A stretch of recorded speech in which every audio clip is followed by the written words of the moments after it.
Welcome to The Explainer. Today, we're going on a bit of a ghost hunt. We're investigating a silent saboteur, an invisible force that can cause absolute chaos for our electronic devices. We're going to uncover what it is and, way more importantly, how to stop it.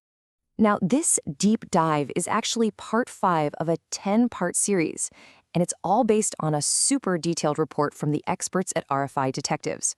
We're going to be zeroing in on Chapter 5 today, which covers the core defensive strategies you really need to know to protect your tech. So let me ask you something. Have you ever been driven crazy by a home theater system that just glitches out? Or maybe a computer that keeps crashing for no reason you can figure out?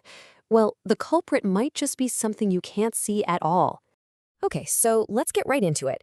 The invisible menace we're hunting down is called radio frequency interference, or as we'll call it, RFI. So what is RFI? In simple terms, it's just invisible energy noise. Think of it like a blast of static that can mess with any electronic device, even one that's not supposed to be a radio. It can scramble your data, kill performance, and in a really bad case, cause a total shutdown of everything from your phone to critical machines on a factory floor. And believe me, this isn't some niche problem for a few hobbyists. It affects a huge range of people.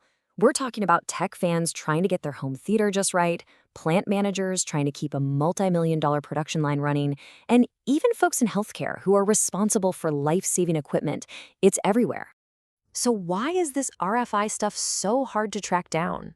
Well, there's a good reason it's often called the ghost in the machine. You see, the challenge is pretty clear. First, you can't see it at all. Second, it's often intermittent. It'll cause a problem and then poof, it's gone before you can figure out what happened. And that leads to the third problem. It gets misdiagnosed all the time. People waste so much time and money replacing perfectly good hardware or debugging software when the real culprit was this invisible energy all along. But here's the good news. You don't have to put up with this ghost. There is a system for fighting back. And your first line of defense is all about blocking the path the interference takes to get to your device in the first place. This all comes down to a really basic rule of physics. Think about the heat from a campfire, right? The farther away you get, the less you feel it. Well, RF energy works the same way, but it's even more dramatic. Doubling the distance doesn't just cut the interference in half. It can slash it by 75%, maybe even more. It's incredibly powerful. So what does that mean for you? Well, it means the most crucial first step you can take is also the fastest, cheapest, and easiest one. Before you do anything else, just try moving things around. Increase the physical distance between the device that's acting up and whatever you think might be causing the noise. You'd be surprised how often that alone fixes the problem. Okay, but what if you can't move the device? Maybe the source of the interference is a critical piece of equipment that has to be right there. Well, if you can't change the path, then you have to build a better defense. This is your last line of defense. We call this hardening the victim device. And it's exactly what it sounds like. It's about making the device itself tougher, giving it a sort of shield so it can just ignore all that unwanted energy noise. So how do you actually do that? Well, if your device has a plastic case, you can basically build it a little suit of armor.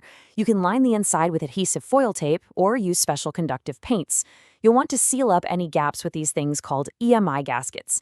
But, and this is the most important part, you have to make sure that whole shield is properly grounded. That gives all that unwanted energy a safe path to drain away. All right, let's put this all together. Look, the best solution here isn't about finding one single magic bullet.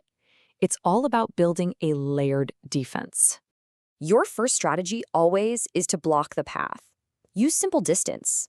It's your easiest, cheapest, and often most powerful tool to stop the interference before it even gets close to your device. And then, for any stray energy that might sneak past that first defense, you harden the device itself. You build that shield. This makes it so tough that whatever little bits of noise get through just bounce right off without causing any trouble. And this right here is really the most important thing to take away from the RFI Detectives report. Think of it like a medieval castle, right? You don't just have a wall. You have a moat and a high wall and guards. By combining these strategies, by layering your defenses, you make it almost impossible for interference to cause a real problem. So as we wrap this up, I want you to just think about your own environment for a second. Your home, your office. You are swimming in a sea of these invisible signals literally every single day. So the question is, now that you know what to look for, is your technology really ready for it?